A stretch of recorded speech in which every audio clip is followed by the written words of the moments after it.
I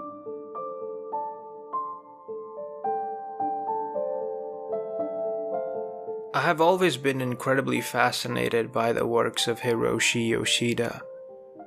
Although I admire and find comfort in a lot of paintings, his art just feels different.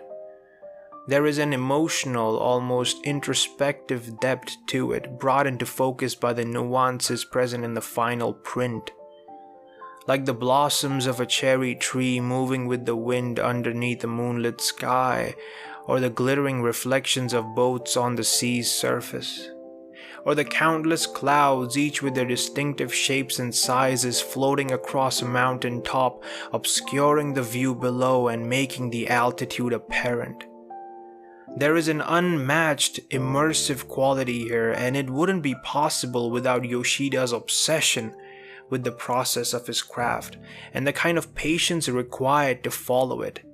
You see, these are not ordinary paintings. These are woodblock prints where, based on an initial draft, multiple wooden blocks are carved, each for a specific section of the intended image. These are then painted and stamped on a special washi paper, one by one, layer by layer, until the final picture is formed. Yes, this is as complex and as labor-intensive as it sounds. There were times when Yoshida used to delegate the carving to professional woodblock cutters, but there were also numerous occasions where he used to do the carving himself.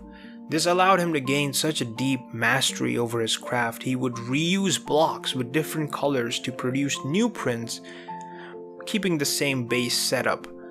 The sailing boat collection are some of my favorite works from him. Here he uses the close-up view of a boat as the main subject, then plays with objects in the distance and the colors to represent different times of the day or weather conditions.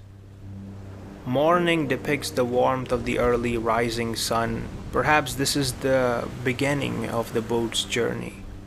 Forenoon fades that sunlight a little, adding more vibrance to the sea. He toys with the lighting on the sails and the reflection they make on the water's surface. Afternoon puts the sun directly overhead, the rays hitting the boat at an angle to reveal the actual color of the sails. There are no objects in the distance, and a sense of tranquil isolation emerges. Before long, the boat is surrounded by a thick mist, draining the colors from the scene as evening approaches, bringing a temporary glow as the sun sinks beneath the water. Night shows a town in the distance, leaving the viewers with a feeling of comfort. Perhaps now the destination is close by. I love how there's a story that develops here, but these ideas only evolve during the process. Not to mention that Hiroshi Yoshida was obsessed with traveling and visiting locations during different times of the day to capture their essence at that particular instance. The main reason I mention all this is to convey how important the process is. Genuine passion and depth during the process leads to an equally beautiful final result, but that requires patience for both creation and consumption. I'm sure you must have noticed, but our world is heading towards a bleak future, especially with AI in the mix now. Typing prompts into a machine to get a generic, soulless result. Social media abundant with brain rot, cringe, and rage-inducing content. There still are real artists creating real art, but the algorithm hates them because very few people have the patience and the time required to appreciate them properly. Why would the average person care about how Yoshida made his masterpieces?